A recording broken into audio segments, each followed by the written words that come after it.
시청자 여러분 안녕하십니까? 여러분은 우리 신체 중에 가장 고맙다고 생각되는 곳, 한 곳을 꼽자면 어디를 고르겠습니까? 물론 어느 한 곳 안 중요한 곳이 없지만 저는 우리 몸을 지탱해주는 발을 꼽겠습니다. 하루 700톤에 달하는 하중을 견디는 중요한 역할을 하는 곳이 바로 발인데요. 우리 몸의 지지대인 발. 이런 발의 중요성을 고려하면 발을 위한 건강한 신발 선택이 무엇보다 중요하다는 생각이 듭니다. 그런 생각에서 편안한 신발을 만들어 우리나라 컴포트화의 1인자가 된 그런 분이 계십니다. 잠시 후에 만나보시죠. 학교 대신 구두방을 찾았던 소년. 17살 소년은 그렇게 남들보다 일찍 사회로 나왔다. 손이 빠르고 제조가 좋았던 24살 청년은 단 70일의 준비로 전국 기능 경기대회 출전에 메달리스트가 됐다. 그렇게 구두장인이 된 청년은 영업 관리직으로 옮겨서는 컴퓨터라는 별명으로 불릴 만큼 회사에서 만드는 모든 모델 번호를 외우는 건 기본. 전국 70여 개 매장의 재고 상태까지 줄줄 꿰고 있었다. 구두 견습공은 구두 장인이 되고 영업과 마케팅을 몸으로 배워 대한민국 컴포트화 1위 업체 대표가 되었다. 뚜벅뚜벅 걸어온 구두 외길 44년. 구두는 내 인생 그 자체라는 바이네르 김원길 대표를 만나본다.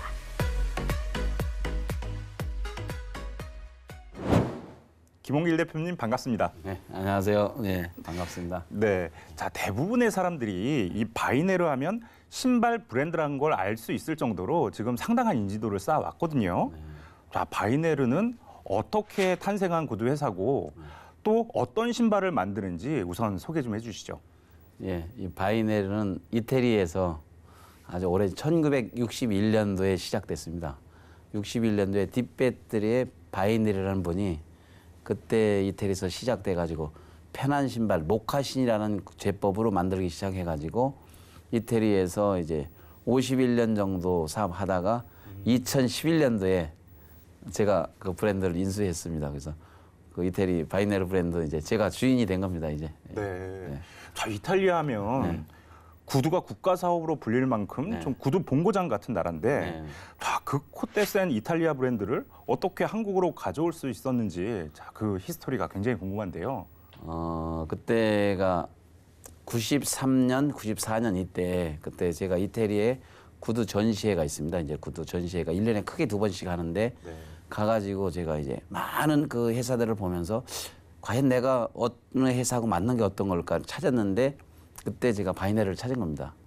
찾았는데 이 구두를 한국에 내가 수입을 해다 팔기 시작을 해야 되겠는데 저희 만나기도 안 만나주더라고요. 네. 만나는데 3일씩 걸렸었어요. 3일 걸려가지고 그때 그랬더니 한국에 좀 팔아라 그랬더니 관심이 없다더라고요.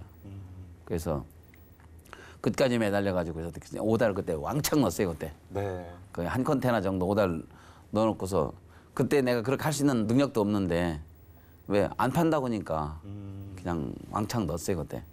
넣었는데 넣고 왔는데 한국에 와서 기다리고 있으니까 LC 오픈해라 만들어주겠다. 그래서 이제 수입하기 시작했습니다. 네. 그때 이제 초도 물량이 한 3,000족 정도 이렇게 들어와서 근데 그걸 또 열심히 해가지고 잘 팔았어요. 잘 팔리고 나니까 또 걱정이에요 이제. 왜 그 신발을 찾는 고객들이 또 있는데 이태리에 이것도 만들어주세요 했더니 보통 한국에 들어오는데 보통 3개월 걸린다는 거예요. 네. 야, 이 3개월 동안 어떻게 이걸 고객들한테 어떻게 어필할까? 그러다가 한국에서 그 잘 팔릴 수 있는 그런 디자인들 이태리에다가 이 바이네르 브랜드를 붙여서 팔면 어떠냐? 그 제안을 해가지고 그것도 이제 그 결제 받아가지고 그래서 이제 수입도 하고 한국에서 몇 디자인은 이태리한테 이야기해가지고 그 붙여가지고 라이센스 해가지고 이렇게 그렇게 해서부터 시작됐습니다 이제. 네. 자 이탈리아 장인이 한 땀 한 땀 만들던 이 구두 회사를 인수했을 정도면 자 본래부터 좀 재력이 좀 엄청 나셨나요? 그러니까 저희가 소위 말하는 좀 금수저셨나요? 저는 아버지가 엄청나게 부자였습니다. 어느 정도 부자. 저를 중학교로 보낼 수 있었어요. 그래서 전 이제 중학교 졸업하고 고등학교는 갈 수 있는 상황이 못 돼가지고 중학교 졸업하고 구두 만들기 시작해서 영등포역에 17살 때 가방 하나 딱 들고 내려서 구두가게 다니면서 저 기술배 가르쳐 주세요. 이게 그렇게 시작돼 가지고 이제 그때 이제 기술 배워서 기능대회 나가서 또 메달도 따봤고 그렇게 하면서 천리길도 한 걸음부터 시작했습니다. 네. 그러니까 소위 말하는 금수저는 아니셨고 흑수저였는데 자수성가형이다. 뭐 이런 말씀이신 거죠? 네. 네. 흑수저를 색깔을 금색으로 칠하고 있습니다. 이제. 네. 김홍길 대표는 이 44년 구두 외길 인생을 걸어온 이 구두 장인이자 또 구두회사 대표인데요. 묵묵하게 이 구두를 만들던 이 구두공이 이제 삶의 아름다운 행보를 위해 뚜벅뚜벅 세상 속으로 걸어가고 있습니다. 자, 지금부터 이 김홍길 대표와 함께 그의 발자취를 따라가 보시죠.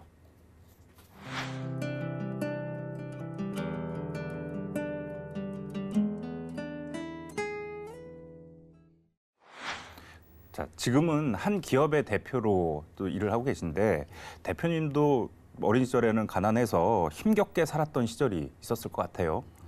자, 지금 우리 대한민국에서 하루하루 힘겹게 살아가는 이 젊은 청춘들에게 해주고 싶은 말씀이 좀 있을 것 같은데요. 어떤 얘기를 좀 해주고 싶으세요? 저는 제가 이제 가난하게 살아봐서 옛날에는 제가 내 친구들 좋은 고등학교, 좋은 대학교 다닐 때 우리 아버지는 왜 저렇게 가난하게 살았을까? 우리 아버지는 왜 무능해서 아버지를 사실 원망한 적도 있었어요. 네. 근데 지금 와서 이렇게 보니 우리 아버지는 미래를 볼 줄 알았다. 우리 아버지는 미래를 봤다. 왜 미래를 볼 줄 알았냐? 지금 보니까 내 친구들 주변에 공부 잘하고 좋은 대학 나온 친구들 다 끝났습니다. 다 끝났는데 저는 그래도 1년이면 그래도 많은 봉사활동 해가면서 지금 세계 무대에서 내가 한번 1등 해보겠다는 그런 마음을 먹고 뛰고 있습니다. 그래서 우리 아버지가 확실하게 미래를 봤다는 거. 그래서 지금의 이 힘든 거, 이 힘든 걸 이겨내면 더 새로운 세상이 열린다. 너무 세상이 쉬우면 세상 살기가 너무 재미가 없다는 거. 요즘에 힘들수록 더 미래는 빛이 날 수 있다. 그래서 이런 얘기를 해주고 싶습니다. 네, 희망을 가지라는 그런 말씀이시죠. 자, 앞서 말씀하신 대로 아까 최종 학력은 중졸이라고 말씀을 하셨는데 요즘 말로 흑수저도 금수저가 될 수 있다는 이 성공 신화의 주인공입니다. 구두 숙련공이 어떻게 경영을 배우고 또 마케팅을 배우고 또 구두 회사 대표가 될 수 있었는지 배경이 궁금하거든요. 자, 그 스토리를 좀 말씀해 주시죠. 저는 옛날에 구두 기능공이어서 가지고 지금 나이 드신 분들은 다 알 거예요. 옛날에 캐리부르기라는 회사가 있었습니다. 네. 우리나라 이제 구두 회사로 서열 네 번째 회사였는데 그 회사에 들어가서 제가 기능대회도 나갔었고 참 그 회사에서 많은 걸 배웠습니다. 그래서 저는 지금 내가 다니던 회사, 그 회사는 내 인생 사관학교였다. 그런 이야기를 합니다. 그래서 그 회사에서 다니면서 기능공으로서 돈을 잘 벌고 있었어요, 그때. 1985년도에 그때 나는 한 100만 원 정도를 벌고 있었어요. 100만 원 벌고 있으면서 그때 무엇을 생각했냐면은 25살에 내 50살 때 모습이 어떨까? 50살 때 모습을 상상해 보니까 돈은 좀 있을 것 같은데 네. 50살 때 모습이 캐리브룩 로고에 나와 있는 그 할아버지 네. 구두 만드는 그 할아버지 그 모습이 제 모습인 거예요. 그래서 그 모습이 영 마음에 들질 않는 거예요. 그래서 저 할아버지보다 더 멋있는 모습이 없을까? 그러다가 생각했던 게 내가 관리를 배워야 되겠다. 내가 구두를 만들면 20켤레를 잘 만들 수 있지만 생산 관리 능력자가 된다면 내가 1000켤레건 10,000켤레건 그 많이 만들 수 있는 능력자가 된다면 내 50살 때 모습이 바뀔 수 있지 않을까. 그래서 이제 관리자로 이제 넘겨달라고 이야기를 합니다. 이제 네. 관리자로 넘겨달라니까 그때 안 받아주는 거예요. 네. 고졸은 돼야지 중졸이 무슨 관리자로 넘어오려고 그러냐. 그 또 서름이 또 거기에 이제 있었습니다. 그런 서름이 있었고 네. 그래서 그때 갔던 게 또 찾았던 게 보니까 포장반 구두를 만들면 포장반 네. 포장반으로 소속이 관리부예요 거기가. 관리부 소속. 그래서 포장반에 넣어달라고 그러는 거예요. 내가 100만 원을 벌고 있을 때 포장반에는 아주머니들이 일하고 있었는데 15만 원 받는 월급 15만 원짜리 아주머니들이 일하고 있던 거예요. 내 그 자리를 간다고 그랬어요. 그 자리에 간다고 그러니까 사람들이 나보고 다 미친놈이라고 그랬어요. 그런데 사람들이 왜 거기로 가냐고 내가 그 이야기할 수가 없는 거잖아요. 네. 사람들이 그러면 나 50살 내 모습을 바꿔야 되기 때문에 간다. 그러면 사람들이 진짜 미친놈이랄 거란 말이에요. 그런 말도 못하고 네. 진짜 거기를 가서 일하기 시작합니다. 이제 일하기 시작하면서 거기 가서 이제 내가 사실 박스에 포장하려고 거기 간 게 아니잖아요. 이제 내 기능공 출신이 메달리스트 출신이니까 나 검수하겠다. 인스펙션부터 검수부터 하면서 그쪽에서 이제 생산 관리를 배우고 그러면서 시장 조사 명동에 가가지고 주말이면 그 잘 나가는 회사들 어떤 구두 만들어서 파는지 다 조사해 가면서 그걸 이제 배우기 시작했던 겁니다. 이제. 자, 우리 대표님 좀 말씀드려보면 뭐 지금 자리에 만족하지 않고 또 앞날을 계속 도모하는 이 노력과 안목 덕분에 자, 바이네르가 대한민국 컴포트화 분야에서 뭐 국내 1위 업체로 자리 잡을 수 있지 않았나 이런 생각이 좀 드는데요. 자, 그 당시에 앞으로 이 신발 브랜드가 그러니까 편안한 이런 트렌드를 좀 추구할 거다 이런 건 좀 어떻게 예상을 하셨나요? 이제 그때 이제 캐리브룩 가지고 이제 백화점에 영업하고 그럴 때 그런데 그 순간에 그 매출이 이제 못하니까 백화점 바이어들이 야 김원길이 어떡한데 김원길이 뭔데 그 백화점의 그 높은 팀장들이 이제 그런 저를 얘기해 주는 거예요. 그러더니 야 김원길이 한번 오라고 그래. 그래서 갔더니 야 김 사장 야 캐리브룩은 이제 끝났고 이젠 끝났고 어차피 상품권 때문에 안 돼. 너 이제 못하니까 야 요즘에는 말이야. 보니까 추세가 편한 신발 쪽으로 고객들이 좋아하기 시작했어. 저한테 그걸 주는 거예요. 그러면서 미국의 뭐 어떤 브랜드 뭐 이렇게 쭉 해가면서 야 저런 거를 한번 생각해봐. 저한테 그거 주는 거예요. 그래서 그때부터 이제 미국 가가지고 미국 브랜드들 한번 많은 브랜드들 조사했고 미국 브랜드 조사하면서 미국 브랜드 가지고도 그 가지고 해봤고 수입해가지고 팔아봤고. 네. 그러면서 이제 또 이태리 가서 이태리 브랜드 하면서 이태리는 바로 이제 그 바이네르로 했던 거에서 미국 조사하고 이태리 조사하고 그래서 이제 결국에는 뭐냐 항상 평소에 인간관계 이런 거를 잘 갖고 있다 보니까 그래서 그 양반이 지금 나 항상 고맙게 생각하지. 야 신발 편한 신발이 요즘에 대세야. 그 순간에 그 눈치 딱 채고 내가 고객이 그걸 좋아한다는 그 소리에 이제 그쪽으로 가기 시작했던 거예요. 네, 그게 먹힌 거네요. 예. 자, 지금 우리 경제 불황이라는 얘기 굉장히 많이 들리지 않습니까? 네. 이 어떻게 보면 불경기를 좀 피부로 느낄 수 있는 분야인데, 자 요즘 불경기 좀 어떻게 돌파하고 계세요? 저는 우리 이제 불경기 이제 그 회의하다 보면은 그 우리 매장이 이제 뭐 전국에 지금 한 70개 정도 됩니다. 그런데 유형들이 어떤 유형들이 있냐면 매장 책임자들이 매니저들이 매장 판매 사장들이 이런 얘기를 합니다. 요즘에 불경기예요. 딱 그래. 불경기 그러면은 그 다음 나갈 수 있는 게 없어. 네. 불경기 하면 그럼 옆에 친구가 있잖아요. 따라서 거기 옆에는 그 매장은 어때 그러면 불경기예요. 불경기예요? 불경기예요. 그럼 할 말이 없는 거예요. 이제. 네. 야 이거 불경기라고 그러니까 이게 내가 꼼짝도 못하는 거예요. 그래서 네. 그래서 그때 한 17년이나 18년 됐을 거예요. 그때 야 우리 앞으로 이 말 하지 말자. 금지어가 됐군요. 금기어를 하자. 네네네. 불경기를 금기어로 하자. 네. 그래서 그때서부터 우리는 불경기라는 말 안 쓰기로 했습니다. 그래서 그럼 이 불경기라고 해서 이 구간은 우리가 어떻게 할 건데 겨울잠 잘 수도 없는 거고 그렇다고 어떻게 할 거냐. 그래서 불경기라는 말을 쓰지 말고 이 불경기를 어떻게 하면 이겨낼 것인가. 우린 그걸 하자. 그래서 전 이런 얘기를 합니다. 내가 만든 구두가 안 팔리면 불경기일까요? 그건 아닙니다.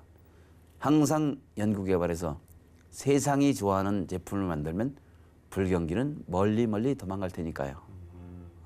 아, 그러네요. 네. 자, 이런 경영 철학 덕분이었을까요? 저 실제로 바이네르가 2020 소비자가 뽑은 한국의 영향력 있는 브랜드 대상에서 무려 2년 연속 제화 부문 대상을 수상을 했는데요. 자, 그 비결 뭐라고 좀 보십니까? 참 고맙게 생각합니다. 고맙게 생각하고 저는 대부분 구두를 굉장히 좋아합니다. 구두를 좋아하고 고객을 좋아하고 그런데 제가 구두를 좋아하고 내 구두를 신어주는 고객분들을 사랑한다는 그 나의 마음이 고객들한테 전달돼 가지고 되지 않았나. 앞으로 더 열심히 해서 세계의 고객들이 바이네르를 좋아할 수 있게 거기까지 한번 가보려고 마음을 먹고 가고 있습니다. 네. 네.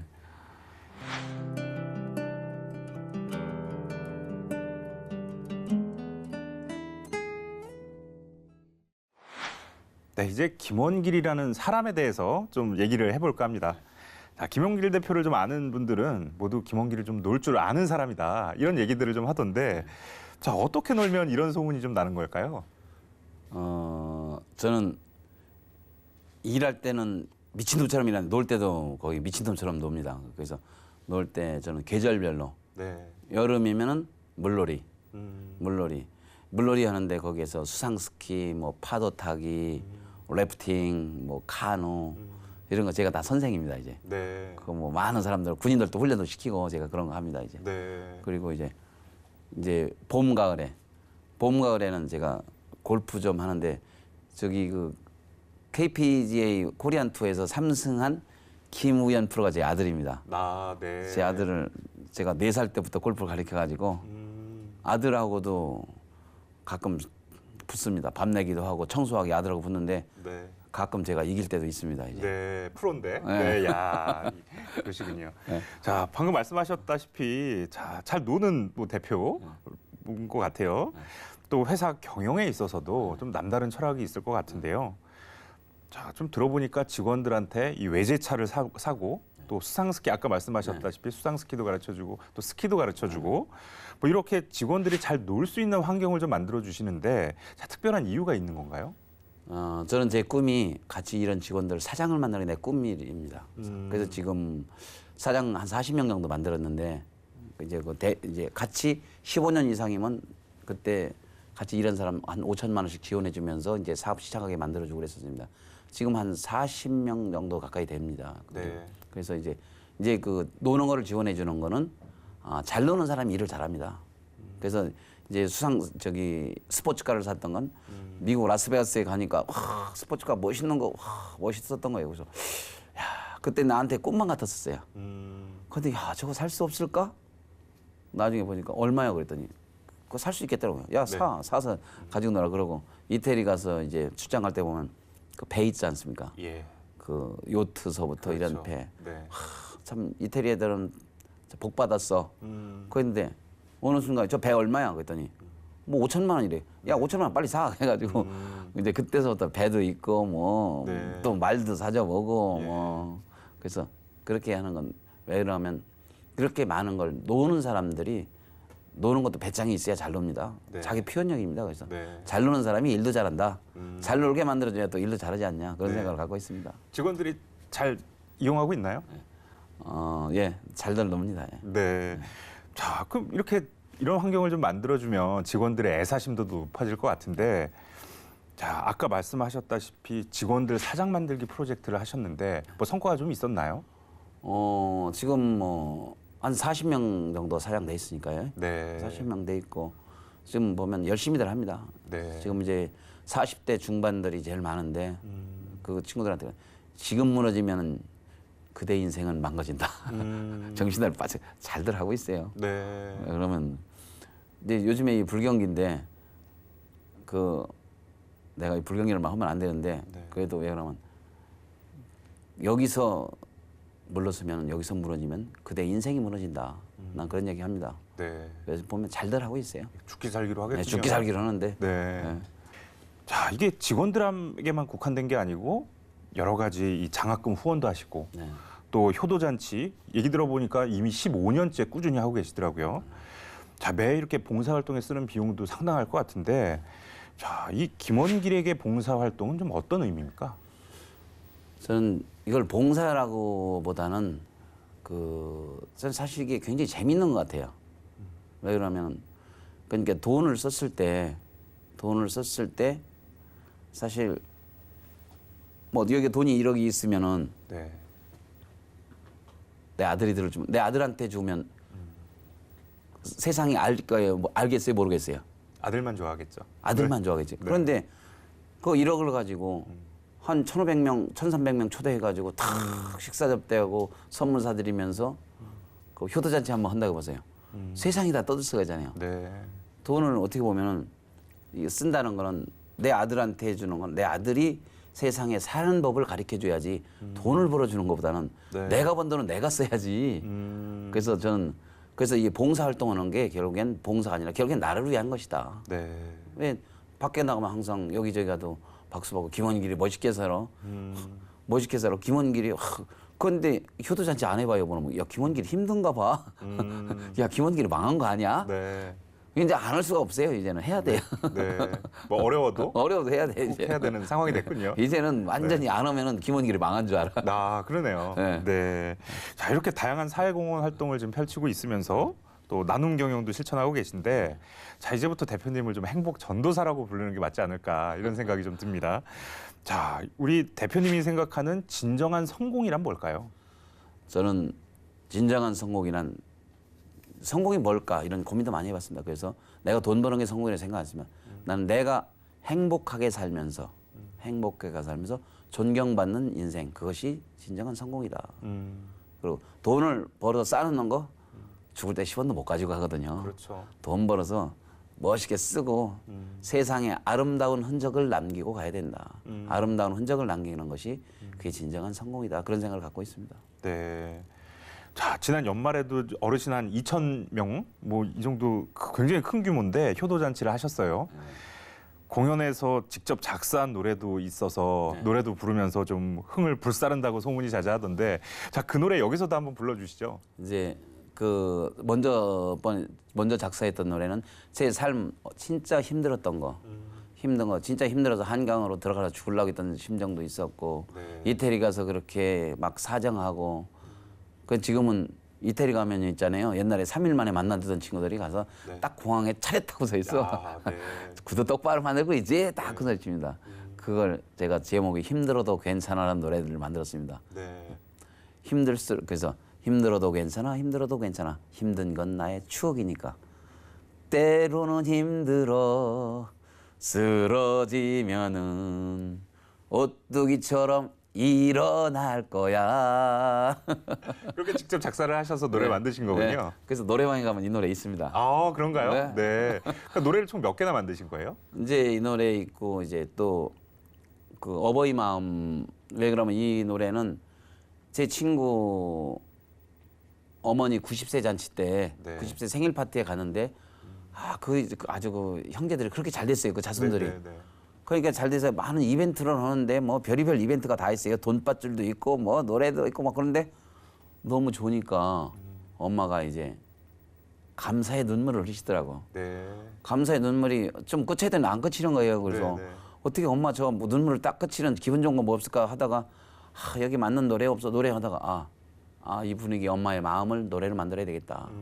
그래서 노래 작사해가지고 장욱조 선생님이 작곡을 했고 그래서 노래 이제 어버이 마음. 네. 그거 어떻게 되나요? 이제 그 고맙구나 사랑한다 내 아들아 내 딸들아 자랑스러운 그대들이 있기에 나는 행복 속에 산단다. 쭉 이렇게 하면서 가사가 좋네요. 예, 그래서 그리고 어두운 세상을 밝히는 등불 되어 아름다운 모습을 보니 인생을 사랑하고 이웃도 사랑하며 멋지게 이렇게 사는 거. 제가 박수 쳐드리겠습니다. 요즘에 네네. 저작권료 나와요. 네, 노래 부를 때마다. 저작권료가 네네. 많이 나오더라고요. 아, 그래요?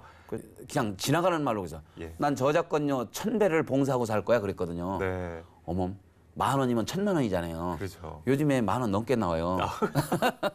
그런 상황이군요. 네, 그런 상황이에요. 그런데 그거 해야지 않을 수 없잖아요. 알겠습니다.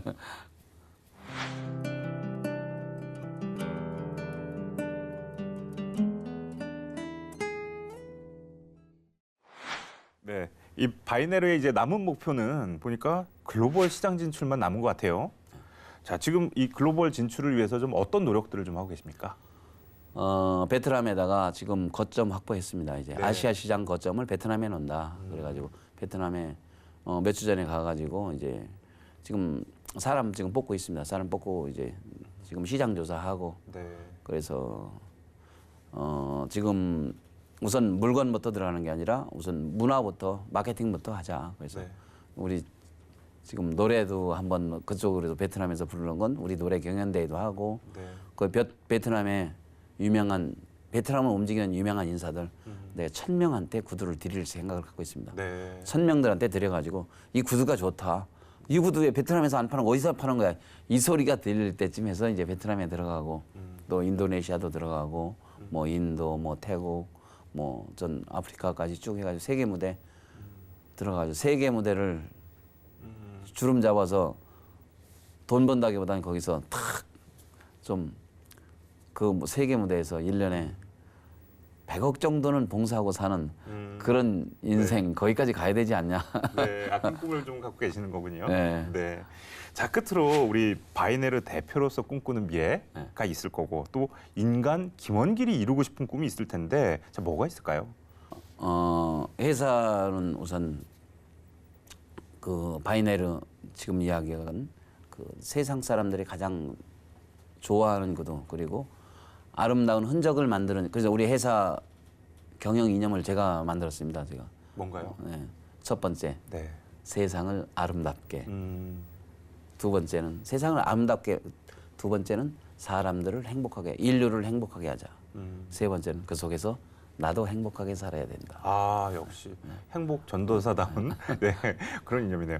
저는 뭐 구두 회사니까 뭐 인류의 발을 편하게 뭐 이런 식으로 생각했더니 그게 아니고 완전 행복이네요. 네, 더 큰 거를 결국에는 그 속에 결국엔 최종 목적이 세상을 아름답게 하고 사람을 행복하게 하고 네.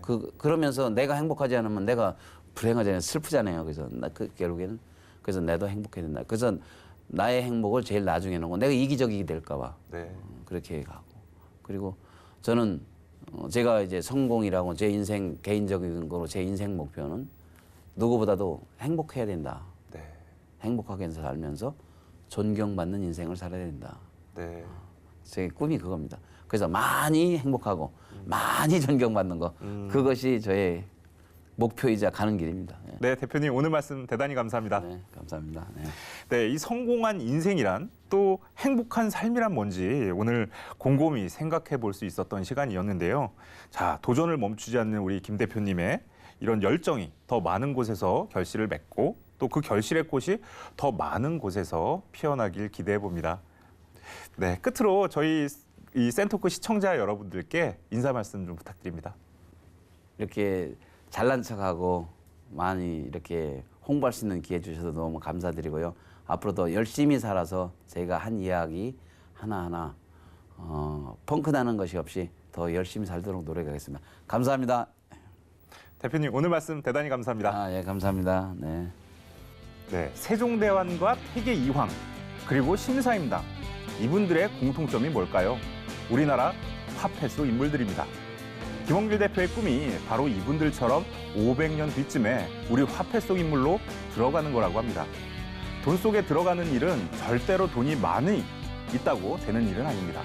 가치 있는 나눔과 봉사로 세상에 아름다운 흔적을 남기는 사람에게나 가능한 일일 겁니다. 그런 멋진 흔적을 남기면서 살고 싶다는 꿈을 품고 있기에 현실에 안주하지 않고 또 도전하는 우리 김원길 대표. 앞으로 어떤 아름다운 흔적을 만들어갈지 기대됩니다. 저는 다음 시간에 뵙겠습니다. 감사합니다.